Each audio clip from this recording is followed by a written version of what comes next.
Hey everyone, Bruiser here, and today I want to talk about the Les Paul Big Muff small Fender tube amp equation. Um, well, perhaps we better start from the beginning, like mine. Um, the sound of a Les Paul with a DiMarzio super distortion pickup is in the bridge into a big muff, into a small Fender tube amp like a Princeton or a Harvard. That's like the early Ace Frehley Kiss studio sound, and that's what really got me into playing. So I thought we might dissect that a little bit, and I'll show you how I get that and where I went from there, because you know everybody has their own path they follow. So the first thing we'll talk about is um, the guitar.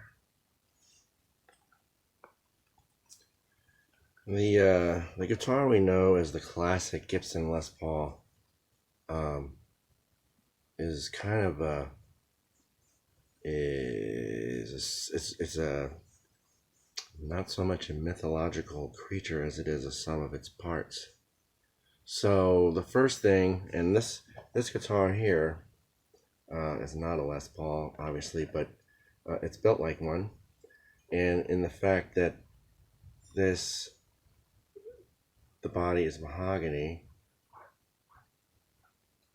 and it has a maple top with a glued in rosewood neck and rosewood fingerboard.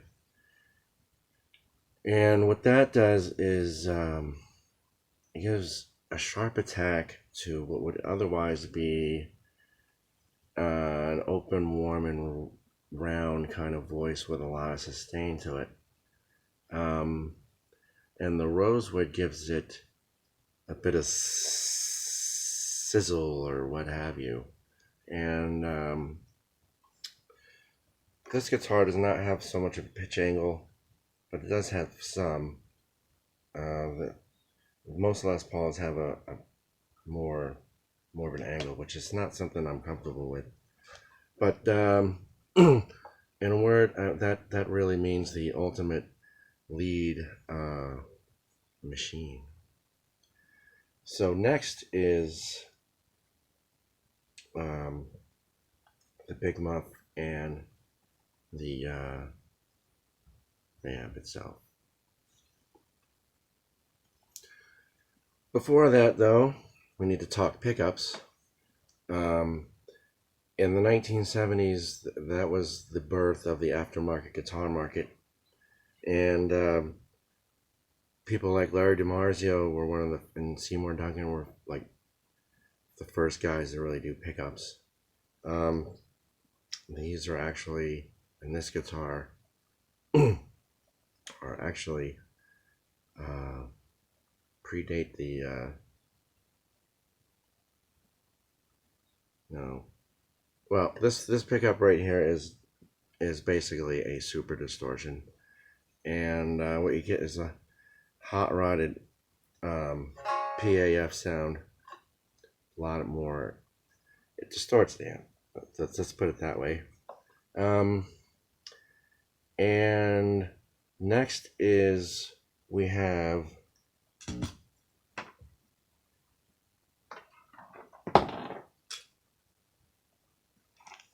the the Big Muff.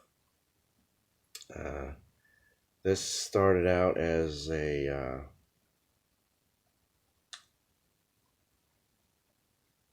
this went through a lot of stuff before it became what it is now, and this is an early version. Ace probably would have used it. And as an amp, I have a small Black Star, and those amps go from British to American in the switch of a knob. So I That's pretty convenient for me. So, I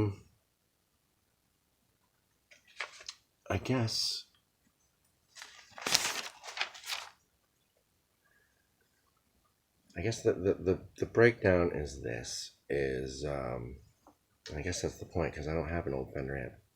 I've had old Fender amps, but the Black Star amp is a British company, um, old Marshall guys basically, but they do make an incredibly good American sounding amp, even though they're British.